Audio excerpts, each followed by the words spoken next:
In a village, there was a mysterious cook named Amma. Her food stand was the heart of the village. Every morning, the entire village gathered at her food stand, forming the longest queue anyone had ever seen. Her pots were small, her stall was simple, but her food? It was magic. People swore they had never tasted anything like it. Farmers left their fields just to get a bite. Traders closed their shops early to join the line. Even children begged their parents for coins to buy her food. And the married men? Many of them stopped eating at home. At Amma's stand, there was no laughter, no conversation. Everyone waited silently, their mouths watering as they watched her ladle food into bowls. Amma never hurried. Her movements were slow, steady, almost hypnotic. And when it was finally your turn, that first bite was worth the wait. "This food is delicious," one woman said after taking a bite of Amma's rice. "It's too good, too perfect. She must have a secret recipe," another whispered. No one knew how she did it. Amma doesn't buy ingredients from the village market. Yet, every day, her food was ready before the first rooster crowed. No one knew where she came from, where she lived. She was the first to arrive, the last to leave. "She's not like us," an old woman murmured one day. "No one can cook like that." But the villagers didn't care. Amma's food was too good, too irresistible. They couldn't stop coming back for more. The other food sellers in the market couldn't stop talking about Amma. Her long line of customers was impossible to ignore. Day after day, while their stalls sat empty, they watched as the entire village flocked to Amma's stand, their bowls in hand, eager for her food. "It doesn't make sense," one food seller muttered, slamming a spoon into her pot. "What does she put in her food that makes it taste so good?" "She doesn't even talk to anyone," another seller said, folding her arms. "How can someone so quiet take all our customers?" The questions kept coming, but there were no answers. Amma didn't shop in the village market like the rest of them. No one had ever seen her buy a single grain of rice, a single spice, or even a vegetable. Her food seemed to appear out of nowhere, as perfect as her quiet smile. "She's hiding something," said Amaka, his voice low and suspicious. "She has to be." Meanwhile, Mama Emeka sat on her empty food stall, staring at the pots of untouched food in front of her as her stall was so silent. Every time Mama Emeka glanced at the crowd gathered around Amma's stand, her heart sank a little more. "What am I not doing right?" she thought, shaking her head. "My food used to be the best. What has changed?" She sighed deeply, packing up her unsold food. The weight of the pot on her head felt heavier than usual, but it wasn't the pot, it was the frustration. On her way home, her thoughts were a storm. She replayed every recipe, every spice, every step she took in her cooking, trying to figure out what had gone wrong. Why don't they come to me anymore? She wondered, what does Amma have that I don't? She was so lost in thought that she didn't notice the motorbike speeding toward her. The sharp screech of brakes jolted her back to reality. "Watch where you're going," the rider shouted, but Mama Emeka barely heard him. Her heart raced as she steadied the pot on her head. She muttered an apology and kept walking, her thoughts darker than ever. When she got home that night, as she lay in bed, she couldn't sleep. In the darkness, she whispered to herself, "Who is Amma? And how has she taken all my customers from me?" The whole village was changing, and it wasn't for the better. Women were growing angry. Their husbands would leave the meals they cooked and head straight for Amma's food stand. No matter how hard they tried, no matter how much effort they put into their cooking, the men always preferred Amma's food. "Why do you keep going to her?" One woman shouted at her husband. "I cooked this morning, but you still went to Amma's stall." "It's not the same," he replied, nodding. "Her food is different. You wouldn't understand. I understand you don't respect me." She snapped, her voice breaking. "I'm your wife. Why is her food more important than mine?" It wasn't just the women at home who noticed. Even in the palace, the change was clear. The king and the chiefs, who once feasted on the finest royal meals, now sent palace guards to join the queue at Amma's stall. Every day, the golden plates from the palace would be filled with Amma's food, and every day, the royal cooks would shake their heads in confusion. Even the king? Mama Emika whispered to herself, watching from her empty stall. She sat on the edge of her seat, her hands gripping the edge of her wrapper. The thought burnt her. The king has royal meals prepared by the best chefs in the palace. Why would he send for Amma's food? Her curiosity grew, mixing with frustration and pain. She thought of her husband, her children, and the villagers who once sang her praises.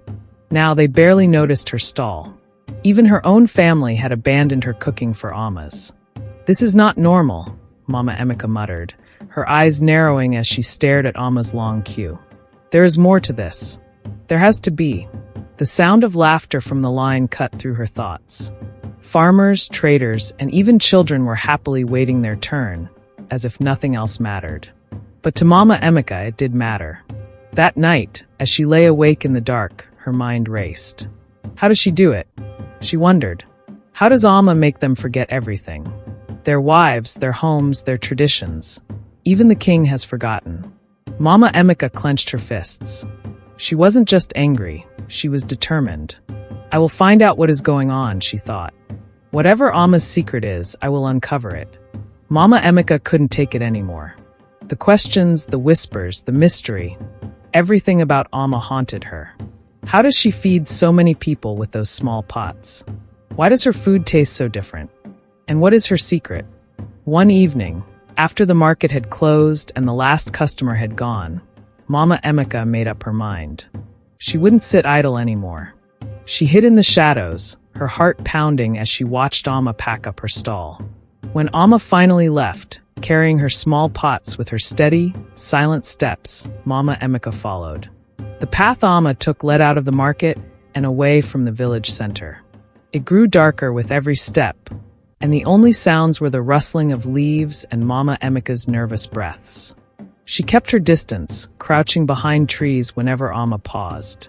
Finally, Amma stopped at a small, old hut on the edge of the forest. Mama Emika held her breath, watching as Amma opened the door and entered inside. The hut looked abandoned, but a dim light flickered through a cracked window. Mama Emika crept closer, her heart racing. Peering through the window, she saw Ama place her pots on the ground and walk to a corner. On a wooden shelf sat a small calabash, simple but strange. Amma opened it, and the air seemed to change. A sharp, foul smell hit Mama Emika's nose, making her gag. She covered her mouth to keep from making a sound. Inside, Amma dipped a small cup into the calabash, drawing out a clear liquid. She handled it carefully, almost warmly. This isn't just water, Mama Emika thought, her stomach twisting. Amma carried the cup to one of her pots, whispering words under her breath. The language was strange, nothing Mama Emika had ever heard. The air grew heavy, like it was pressing down on her. Then, as Amma poured the liquid into the pot, she smiled and said tomorrow food will be more delicious. Mama Emika froze, her eyes wide. Her hands gripped the tree for support. What kind of water is that? What is she doing? She wondered, fear creeping into her thoughts. She stayed hidden, unable to look away as Amma closed the calabash and went about her work as if nothing had happened. The smell lingered, and the hut fell silent again. Mama Emika's legs trembled as she stepped back, her mind racing. She had seen enough. She turned and hurried back to the village, but the images stayed in her head. The glow, the chant, the calabash. That night, lying in bed, she couldn't sleep. What is in that calabash? She thought over and over. Her fear battled with her curiosity, but one thing was certain. She couldn't let this go. From that moment on, Mama Emika vowed to watch Amma even closer. Whatever her secret was, she was determined to find out. No matter the cost. One evening, Mama Emika's curiosity burned hotter than her fear. She couldn't rest. She had to follow Amma again. Something inside her screamed that the truth was close. This time, Amma didn't head toward her mysterious hut. Instead, she walked steadily to the edge of the village, her steps quiet but deliberate. Mama Emika stayed hidden, her heart pounding with every step. Where is she going? She wondered, dread curling in her stomach. Then she saw it. The mortuary, a place no one visited unless they had to. Amma stopped outside, meeting the mortuary attendant, an old man with tired, weathered eyes. Mama Emika crouched behind a tree, watching as the man handed Amma a small, covered calabash. Her breath hitched. Isn't that the same calabash I saw in her hut? The realization made her chest tighten. She watched Amma leave, disappearing into the shadows. As soon as the coast was clear, Mama Emika approached the old man, her voice trembling. "Sir," she whispered, "what water did you give her?" The old man hesitated, his face darkening. "She comes here often," he said slowly, lowering his voice. "I give her the water we use to bathe the corpses." Mama Emika stumbled back, her hand flying to her mouth. "Water for corpses?" she gasped. "What does she do with it?" The old man shook his head. "I don't know, and I don't want to know. But I warn you, that woman is dangerous. Be careful." That night, Mama Emika couldn't sleep. Her mind raced with horror. The entire village has eaten her food, she thought, clutching her chest. My husband, my children.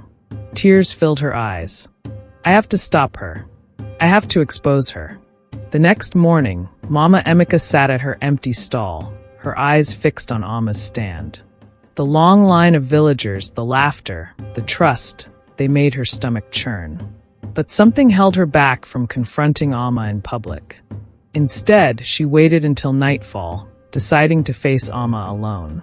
When Mama Emika reached Amma's hut, Amma was already waiting for her, standing in the doorway with a strange, calm smile. "What do you want, Mama Emika?"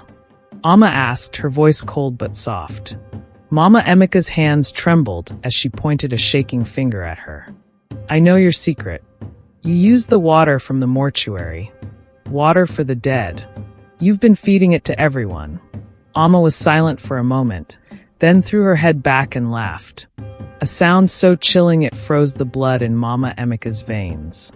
"You've made the biggest mistake of your life by coming here," Amma said, her voice dark and sharp. Before Mama Emika could react, Amma raised her hand, and an unseen force threw her to the ground. Weak and powerless, she couldn't fight back as Amma forced her to eat from one of her bowls. The food churned in her stomach like poison. That night, Mama Emika fell gravely ill. Her voice failed her, her strength faded, and within days she was gone, her life taken by the secret she had uncovered. And Amma? She returned to her stall, calm as ever, feeding the villagers who still had no idea what they were eating. The market felt hollow without Mama Emika, her empty stall a painful reminder of her sudden death.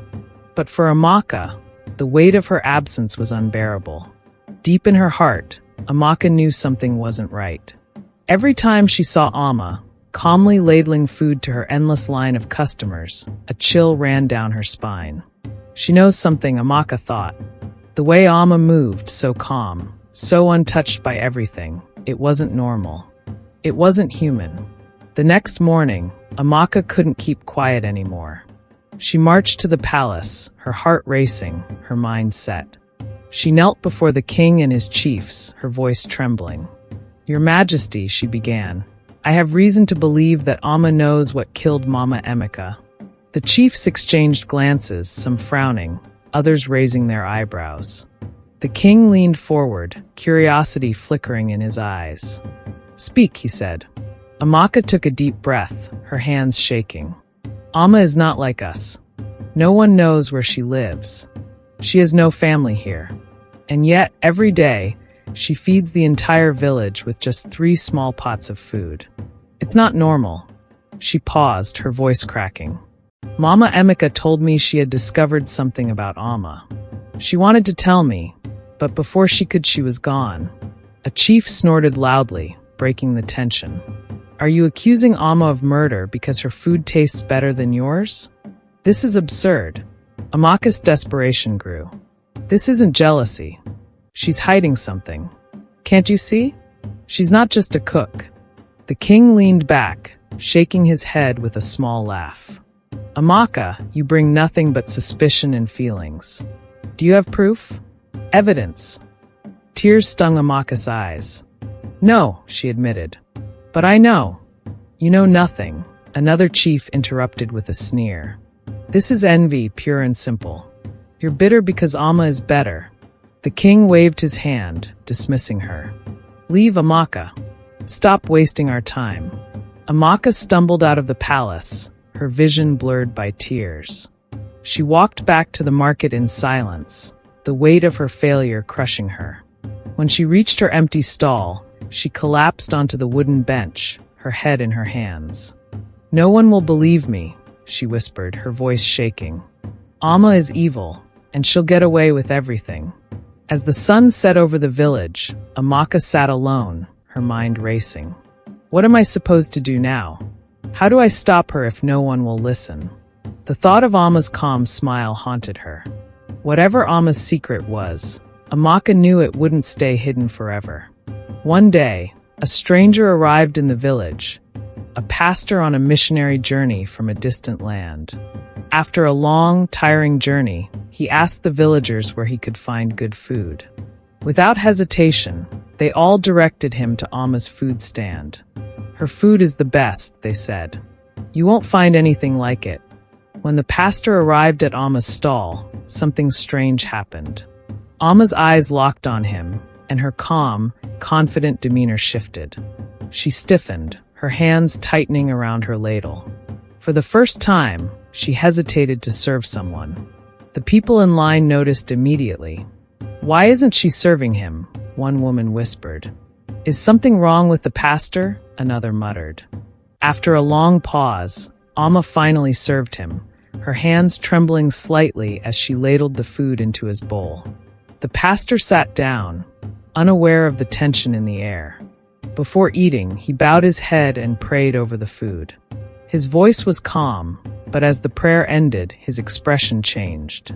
The pastor stood abruptly, placing the bowl aside without taking a bite. He walked toward Amma, his voice steady but firm. "What do you use to prepare your food?"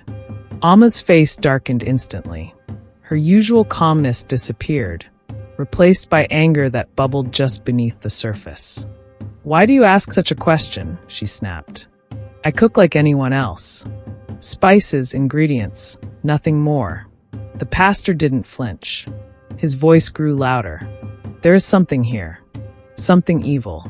Confess now, or you will die where you stand." Gasps filled the market. The king's servant, who had been waiting in line, stepped forward.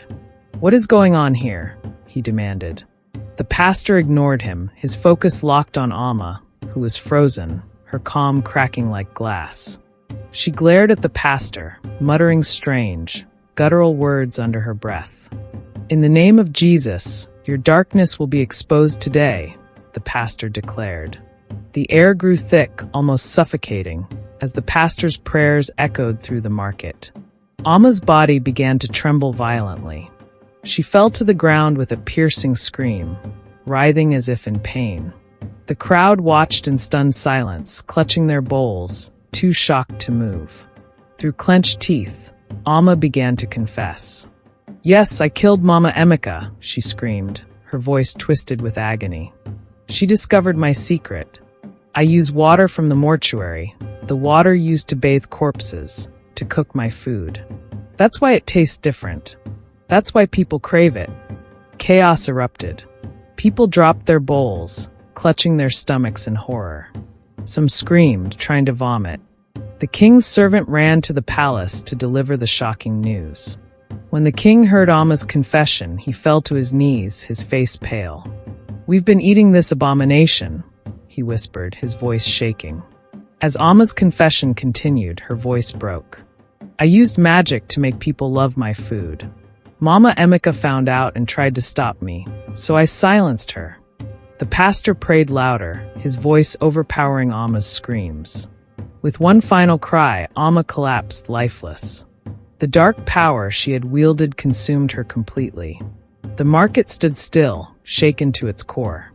The king rose slowly, his face heavy with regret. "Let this be a lesson to us all," he declared. "Greed and evil will always be exposed." The villagers left the market that day, their hearts filled with fear and disbelief. The memory of Amma's food and her secret would haunt them forever.